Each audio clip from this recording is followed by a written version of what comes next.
गीत दोनों अपने कमरे में होते हैं और दोनों लूडो खेल रहे होते हैं। तभी गीत कहती है कि मान अगर हमें कोई देख लेगा तो क्या कहेगा कि इस उम्र में रात के समय, वो भी जब इन्हें एक दूसरे के करीब आना चाहिए, तो ये लूडो खेलने में लगे हुए हैं। तो मान कहता है कि क्या हो गया, हमें किसी भी तरह से अपना टाइम पास तो करना ही होगा ना, वरना हमारी रात फिर कैसे कटेगी। और वहीं गीत चीटिंग करने लगती है अब जो सांप सीढ़ी खेल रहे होते हैं उसमें, और मान और गीत दोनों के बीच बहस होने लगती है और दोनों इसी बीच काफ़ी ज़्यादा करीब आ जाते हैं। तभी मान कहता है कि गीत अगर ऐसा चलता रहा तो मैं खुद को रोक नहीं पाऊंगा, तो ऐसा है कि अब मैं दूसरे कमरे में सोऊंगा और तुम इस कमरे में सोओगी। गीत कहती है ऐसा कैसे हो सकता है, अगर दादी माँ को पता चल गया तो फिर क्या होगा, और वो हमें बहुत ज़्यादा हमसे नाराज़ हो जाएंगी। तो मान कहता है कि नहीं, मैं सुबह जल्दी उठ के ही इस कमरे में आ जाऊंगा, किसी से वो कुछ पता नहीं चलेगा, लेकिन हाँ मैं तुम्हारे साथ इस कमरे में नहीं सो सकता हूँ। तो गीत कहते हैं कि ठीक है। उसके बाद से मान दूसरे कमरे में जाकर, जो पास में ही कमरा होता है, उसमें जाकर सो जाता है। वहीं गीत भी सोई होती है और मान उसे मैसेज करता है कि बेबी आपकी मम्मा जगी है क्या, मुझे उनसे कुछ ज़रूरी बात करनी है। तो गीत भी मैसेज करती है कि नहीं, मेरी मम्मा अभी नहीं जगी है। तो मान फिर से मैसेज करता है कि अरे बेबी अपनी मम्मा को जगा दो, मुझे ज़रूरी बात करना है, मेरा कुछ सामान वहाँ पर रह गया है।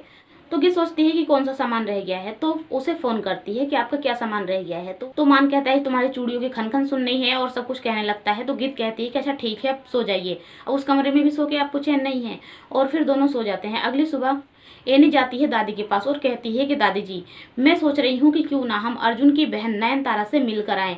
अर्जुन हमारे कितना काम आता है और कितना ज़्यादा अच्छा भी है, तो मैं सोच रही हूँ कि नयनतारा से एक बार मिलकर आऊँ। तो दादी जी कहती हैं कि नहीं, तुम नयनतारा से मत मिलना, वरना जानती हो ना मान को अगर उसे पता चला तो कितना ज़्यादा नाराज़ होगा। दादी ये भी बताती हैं कि तुम अभी नयनतारा को जानते नहीं हो कि वो कितनी ज़्यादा चालाक है और उसने गीत को मारने की क्या क्या कोशिश नहीं की। तो नैनी कहती है लेकिन दादी अर्जुन तो ये मानने के लिए तैयार ही नहीं है कि उनकी बहन की कोई गलती है, वो तो बस ये मानते हैं कि मान भैया की गलती है। तो दादी जी सारी बात बताती हैं और बताती हैं जो बात अभी ऑडियंस को दिखाई भी नहीं गई है वो। और दादी बताती हैं कि जब नयनतारा सब कुछ करके हार जाती है और गीत को मार नहीं पाती है, तो वो छत पर ले जाती है गीत को और वहाँ उसे बंदूक से गन से मारने वाली होती है। तभी मान पकड़ लेता है और इस बीच नयनतारा को झटका लगता है और वो छत से नीचे आ जाती है, जिस वजह से वो कोमा में है।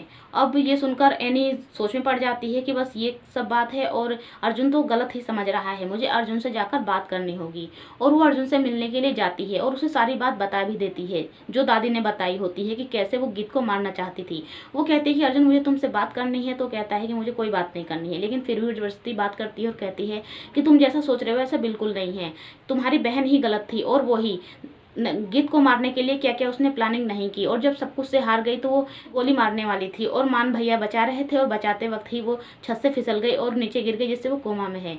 तो अर्जुन उसकी बात बिल्कुल नहीं मानता है और कहता है कि तुम्हें क्या लगा कि तुम मनगढ़ंत कहानियां सुनाओगे तो मैं तुम्हारी बात मान लूंगा। तो एनी परेशान हो जाती है कि वो कैसे विश्वास दिलाए अर्जुन को। दोस्तों और भी जानकारी के लिए चैनल को सब्सक्राइब करें, वीडियो को भी लाइक करें।